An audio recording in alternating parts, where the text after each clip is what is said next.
अस्सलाम वालेकुम नाज़रीन, आपको पाकिस्तान का 75वां योम आज़ादी मुबारक हो। और ये योम आज़ादी पाकिस्तान में हम ऐसे हालात में मना रहे हैं कि जब हम इस वक्त जो जोग्राफियाई और सियासी सूरत हाल है वो कोई ज़्यादा अच्छी नहीं है। लेकिन हमारी अगर मगरबी सरहदों की जानिब देखें, अफ़गानिस्तान के अंदर जो सूरत हाल है और पाक अफ़गान बॉर्डर के ऊपर जो सूरत हाल है वो भी कोई ज़्यादा तसल्ली बख्श नहीं है। अफ़गानिस्तान के अंदर खाना जंगी जारी है। मशरक़ी सरहद हमारी जो है वहाँ भी हमें हमेशा से ही जिस तरह से इंडिया पाकिस्तान के ख़िलाफ़ साजिशें करता है, अभी अफ़गानिस्तान में जो इंडियन और अफ़गान खुफिया एजेंसियों का जो गठजोड़ है उसकी जो नापाक अज़ाइम है वो नाकाम होते नज़र आ रहे हैं। तो उसके बाद जो है कि एक दफ़ा फिर इंडिया के अंदर जो बेचैनी और उस बेचैनी के नतीजे में वो मुख्तलिफ़ किस्म की मुहिम जोई करने की कोशिश कर रहे हैं।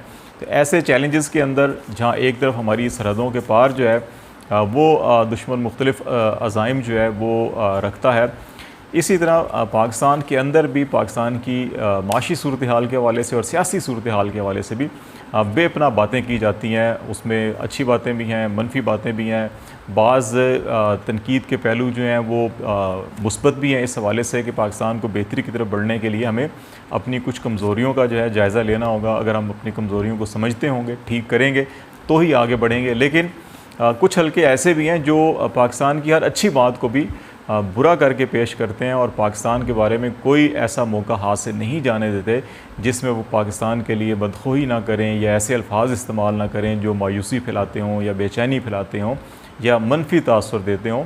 तो हमें ऐसे चीज़ों से गुरेज़ करना चाहिए। तो आज हम योम आज़ादी के हवाले से सिर्फ़ एक हल्का सा एक जायज़ा ये लेंगे कि पाकिस्तान जब 1947 में कायम हुआ था तो उस वक़्त पाकिस्तान की क्या सूरत हाल थी। 1971 में पाकिस्तान दो लख्त हुआ, सकूत ढाका हुआ। उसके भी बेशुमार सियासी वजूहात भी हैं, कॉन्स्टिट्यूशनल वजूहात भी हैं, कानूनी वजूहात भी हैं। और उसके अंदर जो हमारी जो सियासत और इक़्तिदार की जो ताकत की जो जंग होती है वो बहुत से मिले जुले अनासर हैं। उसके ऊपर बहुत सी किताबें भी लिखी गई, बहुत सी बातें भी की गई, उसकी डिटेल में हम नहीं जाना चाहते। लेकिन इसके बावजूद पाकिस्तान ने जो है कि वो अपनी तरक्की की मनाज़िल जो है कभी तय की, कभी रुके, कभी पीछे हुए, फिर कभी आगे बढ़े, तो इस सिलसिला चलता रहा।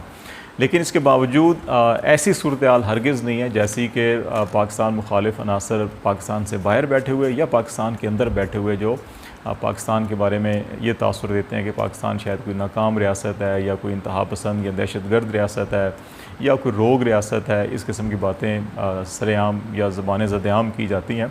तो ऐसी मेरा ख़्याल है कि ऐसी कोई बात नहीं है। अगर हम 1947 में देखें तो पाकिस्तान की जो सूरत हाल थी, कोई 1 से 2 करोड़ अफराद की हिजरत हुई इस खित्ते के अंदर। और फिर पाकिस्तान की जो माशी सूरत हाल थी उस वक्त, जो पाकिस्तान की जो स्ट्रेटजिक सूरत हाल थी या दफ़ाई साजो सामान के हवाले से, असासों के हवाले से जो सूरत हाल थी वो इंतहाई मायूस कुन थी। इसीलिए इंडियन जो लीडरशिप है उनका ये ख्याल था कि चंद साल के अंदर अंदर ये पाकिस्तान अपना वजूद जो है ख़ुद खो बैठेगा और दोबारा जो है कि ये एक मुल्क बन जाएगा। लेकिन उनका ये ख्वाब अभी तक पूरा नहीं हो सका और वही उनकी ये जो बेचैनी है वो उनको वक्तन फ़वक्तन पाकिस्तान के ख़िलाफ़ उकसाती रहती है, मजबूर करती रहती है कि वो कोई ना कोई कार्रवाई या साजिशें करते रहें। लेकिन अगर हम इन सारे हालात का जायज़ा लें तो इस वक्त पाकिस्तान 2-3 हवालों से दुनिया के अंदर बड़ा प्रोमिनेंट है, हमें जिसके ऊपर फ़ख्र करना चाहिए। हम यकीनन अपनी जो मनफी बातें हैं उनको भी ज़रूर ज़हन में रखें, उनको भी देखें कौन सी ऐसी गलतियाँ हैं, उनकी इस्लाह करें और आगे बढ़ें।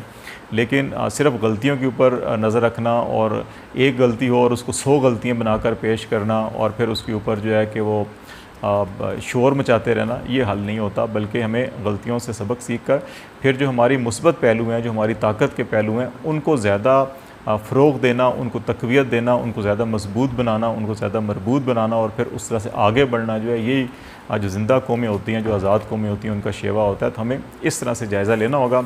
अगर हम ये देखें, पाकिस्तान आबादी के एतबार से दुनिया का 5वां बड़ा मुल्क है और इसमें अगर हम इस्लामी दुनिया में देखें तो पाकिस्तान दूसरा बड़ा मुल्क है आबादी के एतबार से। और पाकिस्तान का इस्लामी दुनिया के अंदर इस एतबार से भी बड़ा मकाम है कि पाकिस्तान इस्लामी दुनिया की वाहिद एटमी ताकत है और दुनिया के जो 7 ममालिक हैं जो एटमी क़ुव्वत रखने वाले हैं उनमें से पाकिस्तान भी उन ममालिक में शामिल है। पाकिस्तान की मईशत जो है, पाकिस्तान जब बना था तो इंतहाई कसमपुरसी की हालत थी। पाकिस्तान को अपने अखराजात पूरे करने के लिए भी नवाब जो हैं बहावलपुर के, उन्होंने स्टेट बैंक को पैसे दिए थे तनख्वाहों के हवाले से उन्होंने, और इसी तरह से पाकिस्तान को कर्ज़ों के ऊपर जो है इन्हिसार करना पड़ा था फ्राम डे फर्स्ट जो है। लेकिन अभी भी पाकिस्तान के ऊपर बैरूनी ममालिक के कर्ज़े जो हैं, बैरूनी कर्ज़े, उनकी मालियत $100 अरब से ऊपर है। लेकिन इसके बावजूद पाकिस्तान की मईशत जो है वो दुनिया की 40 बड़ी मईशतों में शामिल है। इसलिए और पाकिस्तान दुनिया के उन ममालिक में जितनी भी इंटरनेशनल इकनॉमिक रिपोर्ट्स हैं या सर्वे हैं, पाकिस्तान ग्रोइंग इकोनॉमीज़ के अंदर है। और ये कोरोना की सूरत हाल के बावजूद भी पाकिस्तान में डिक्लाइन आया, लेकिन उसको सबसे पहले रिकवर करने वाला भी पाकिस्तान था, और कोरोना के ऊपर काबू पाने वालों में भी पाकिस्तान का नाम सर फहरिस्त आता है। इसी तरह अगर हम रकबे के एतबार से देखें तो पाकिस्तान दुनिया का 33वां बड़ा मुल्क है, और इस मुल्क में बैक वक्त जो है वो तमाम मौसम पाए जाते हैं, और मुख्तलिफ़ जो क्लाइमेट के हवाले से एक्सपर्ट्स हैं वो मुख्तलिफ़ हवालों से मौसमों की तकसीम करते हैं। तो पाकिस्तान के बारे में जो मौसमियाती एक्सपर्ट्स हैं उनका ये कहना है कि पाकिस्तान में तो 20 से 22 एक साल के अंदर मौसम आते हैं। 4 बड़े मौसम जिसको अमूमन कहा जाता है गर्मी, सर्दी, ख़िज़ां और बहार, ये तो हैं ही हैं, लेकिन फिर इसके अंदर भी डिवीजन्स होती है। तो पाकिस्तान के बारे में तमाम जो मौसम हैं वो पाकिस्तान के अंदर पाए जाते हैं। पाकिस्तान के अंदर ग्लेशियर्स भी हैं, पाकिस्तान के अंदर बुलंद तरीन पहाड़ भी हैं, पाकिस्तान के अंदर खूबसूरत और वसी तरीन रेगिस्तान भी हैं, सरसब्ज़ शादाब मैदान वादियाँ भी हैं, और झीलें भी हैं, दरिया भी हैं, समंदर भी है।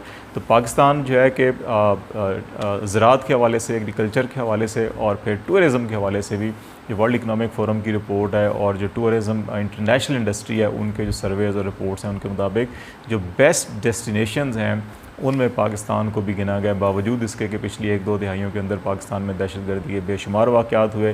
दहशतगर्दी और इंतहा पसंदी जो है वो अपने अरूज पर थी, लेकिन पाकिस्तान दुनिया के उन ममालिक में से है, बल्कि वो मुख्तसर तरीन वक्त के अंदर दहशतगर्दी, इंतहा पसंदी के ऊपर काबू पाने वाला जो पाकिस्तान वाहिद मुल्क है जिसने एक दहाई के अंदर अंदर जो है ना सिर्फ इस मुसीबत से निजात पाई, बल्कि पाकिस्तान के अंदर इस वक्त जो पाकिस्तान की फ़ोर्सेज़ हैं वो दुनिया की जो बेस्ट फोर्सेस करार दी जाती हैं, उसमें यूरोपियन भी है, एशियंस भी हैं, मिडल ईस्ट की भी फोर्सेस हैं, उनको पाकिस्तान के अंदर काउंटर टेररिज्म की ट्रेनिंग दी जाती है। तो पाकिस्तान का ये मकाम है। और अगर हम अफ़गानिस्तान की जो स्टार्ट में मैंने बात की, अफ़गानिस्तान की सूरत हाल का अगर हम जायज़ा लें तो 2 दहाइयाँ गुजरने के बाद जो अमेरिकन वहाँ से निकले हैं, तो आज सूरत हाल 1 महीने के अंदर क्या है वो सबके सामने है।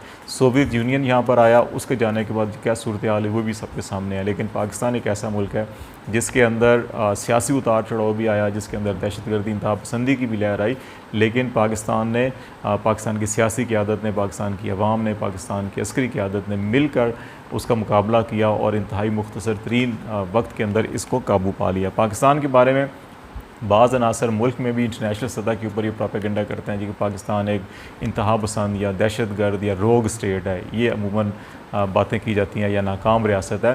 तो अगर इस बात को हम एक तरफ रखें और दूसरी तरफ अगर इंटरनेशनल पीस के हवाले से दुनिया की कोशिशें देखें या UN पीस मिशन देखें, तो उनमें पाकिस्तान सबसे बड़ा कंट्रीब्यूटर है। हमारी फोर्सेस, हमारे पुलिस के, हमारे सिक्योरिटी एहलकार जो हैं UN पीस कीपिंग के अंदर इन नंबर जो है, जो पार्टिसिपेशन है वो सबसे ज़्यादा, जो ऑपरेशन और सबसे ज़्यादा जो पीस कीपिंग मिशन है उनमें पाकिस्तान है। और जो शहादतों के एतबार से भी पाकिस्तान के जवानों ने दुनिया के अमन के लिए दुनिया के मुख्तलिफ मिशन जो थे UN के, उनके अंदर पाकिस्तान शहादतों भी सर फहरिस्त है, जिसका एतराफ़ यूनाइटेड नेशन हर सतह के ऊपर करती है। तो वो जो प्रोपेगेंडा है वो महज बातें हैं, लेकिन पाकिस्तान ना सिर्फ खित्ते में बल्कि इंटरनेशनली पीस के लिए भी पाकिस्तान की कोशिशें जो हैं वो इंतहाई कदर की निगाह से देखी जाती हैं।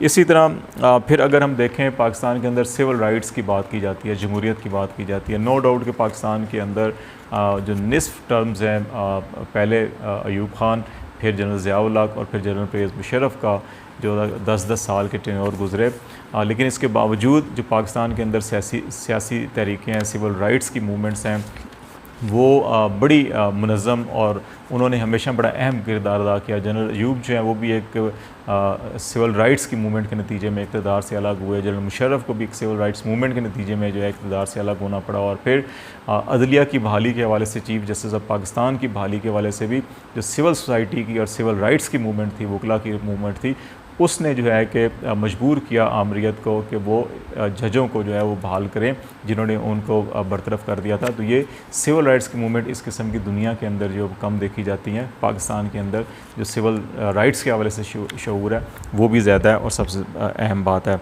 एक बात जो तीन बड़े रियासती सतून पाकिस्तान के अंदर इस वक्त जो एक कशमकश की सूरत हाल है, जिसके नतीजे में बहुत सी मनफी बातें भी की जाती हैं, प्रोपेगेंडा भी किया जाता है, वो ताकत और इख्तियारात की जो बालादस्ती के हवाले से मामलात हैं। तीन रियासत के बड़े सतून होते हैं, एक होता है पार्लियामेंट होता है, और पार्लियामेंट और एक होता है इंतज़ामिया या एग्जेक्टिव होती है, और एक जुडिशरी होती है। पार्लियामेंट और जुडिशरी के साथ साथ जो एग्जेक्टिव है, एग्जेक्टिव के अंदर जो है फिर आप मिलिट्री इस्टेब्लिशमेंट जो है और इंटेलिजेंस इस्टेब्लिशमेंट जो है वो एग्जेक्टिव का हिस्सा होती हैं। तो लेकिन यहाँ पे अमूमन हुकूमत को और इस्टेब्लिशमेंट को अलग गिना जाता है। तो इस वक्त जो सारा का सारा प्रोपेगेंडा है, जो मामलात हैं, वो इस वक्त बालादस्ती के मामलात से, इख्तियारात या ताकत की बालादस्ती के हवाले से। एक ग्रोह है जिसका ये ख्याल है कि जी कि आइन की बालादस्ती के लिए अदलिया की आज़ादी या अदलिया को बाइख्तियार होना ज़रूरी है, और वो ऐसा होगी तो मुल्क के अंदर सारे हालात ठीक होंगे। जबकि इसका मनफी बरक्स राय रखने वालों का ख्याल है कि जी कि अदलिया ने ही पाकिस्तान को इस तबाही के दहाने पर पहुँचाया है। एक ख्याल ये है जी कि अगर पार्लियामेंट बालादस्त होगी, पार्लियामेंट आज़ाद होगी, ख़ुद मुख्तार होगी, तो पाकिस्तान तरक्की करेगा, खुशहाल होगा और आगे बढ़ेगा।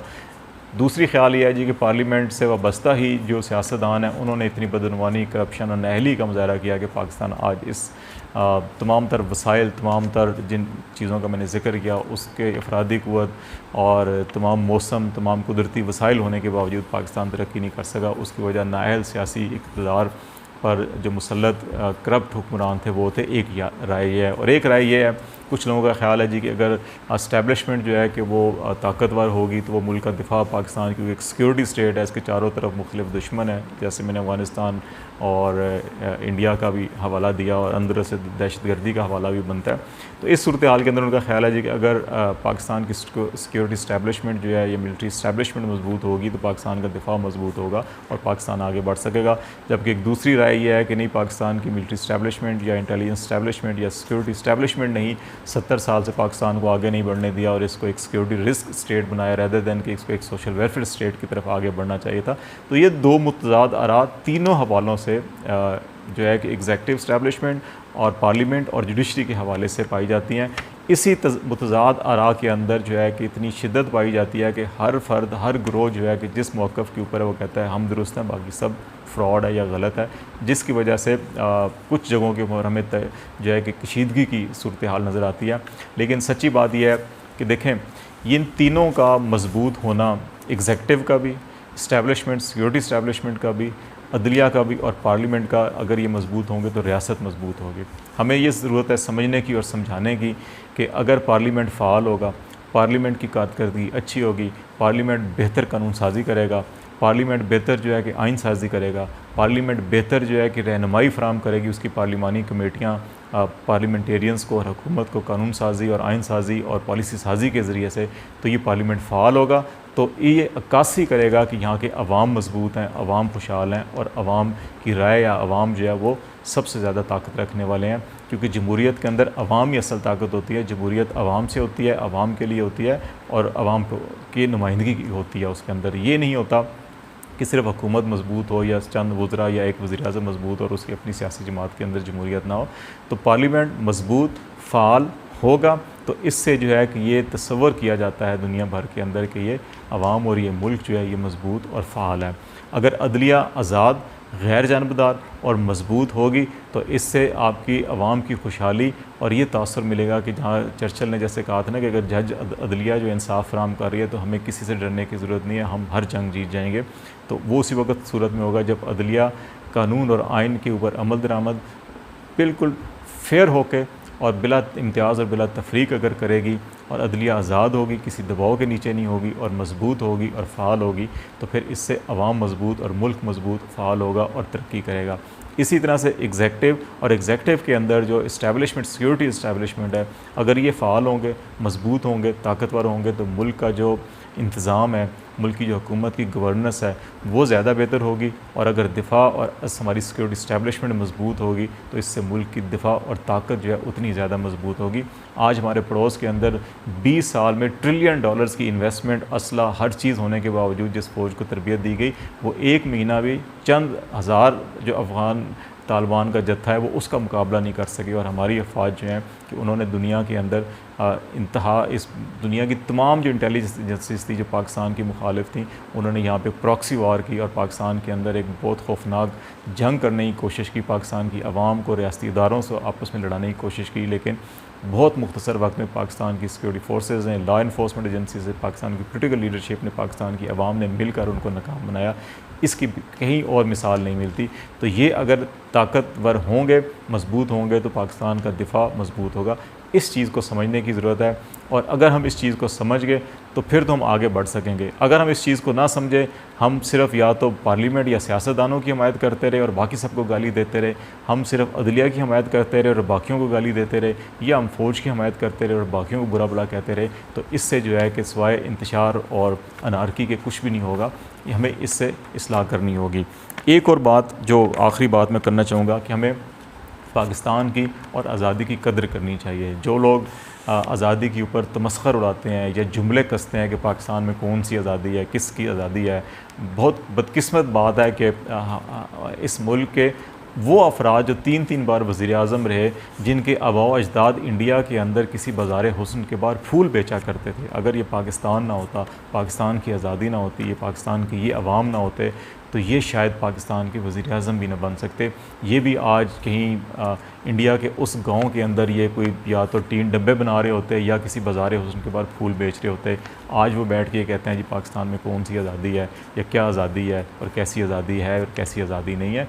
इनको या इस जैसे बयानियाँ रखने वाले, सोच रखने वालों को सोचना चाहिए कि अगर जो कौमें आज़ादी की कदर नहीं करती, आज़ादी के ख़िलाफ़ प्रोपेगेंडे करती हैं, तो उनको आज़ादी नसीब नहीं होती, वो ज़हनी तौर के ऊपर ग़ुलाम रहते हैं। और जो लोग आज़ादी की कदर करते हैं, आज़ादी को महसूस करते हैं, वो अंदर से भी और ज़हनी तौर के ऊपर भी, कल्बी तौर के ऊपर भी, रूहानी तौर के ऊपर भी वो आज़ाद होते हैं और मजबूत उतने ही ज़्यादा मजबूत होते हैं। तो हमें जो लोग आज़ादी की कदर करना नहीं जान रहे, खुदारा वो फ़लस्तीन की और कश्मीर के अवाम से पूछें, वो कश्मीरियों से और फ़लस्तीनियों से पूछें कि आज़ादी की क्या कदर होती है, आज़ादी की क्या अहमियत होती है। उनके हालात देखें। अगर हमने अपने मुल्क की कदर ना की, अपने मुल्क की आज़ादी की कदर ना की, तो खुदा ना खास्ता देखें, अगर ये पाकिस्तान ना होता तो शायद आज हमारी भी वो हालत होती जो कश्मीर में मुसलमानों की है, या जो इंडिया के अंदर अक़लियतों की है।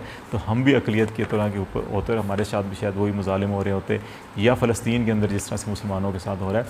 तो हमें मायूसी फैलाने की बजाय, हमें जो है कि बेचैनी फैलाने की बजाय, मनफी प्रोपेगेंडा करने की बजाय, हमें मुस्बत सोच को लेकर, मुस्बत पहलुओं को लेकर उनको फ़रोग़ देना चाहिए, और अपनी ख़ामियों और कमज़ोरियों को जो है उसका इजहार करना चाहिए और उसकी इस्लाह के लिए बात करनी चाहिए। सिर्फ़ प्रोपेगेंडा करने वाले जो है, मायूसी करने वाले जो है, वो ख़ुद नाकाम होते हैं, वो ख़ुद मायूस रहते हैं। इससे कौमों को या मुल्कों को कोई असर नहीं पड़ता। तो हमें आगे बढ़ने के लिए मायूसी को तर्क करके मुस्बत चीज़ों को, अच्छी चीज़ों को फैलाना होगा, और मनफी चीज़ों के ऊपर नज़र रखकर उनको ठीक करना होगा।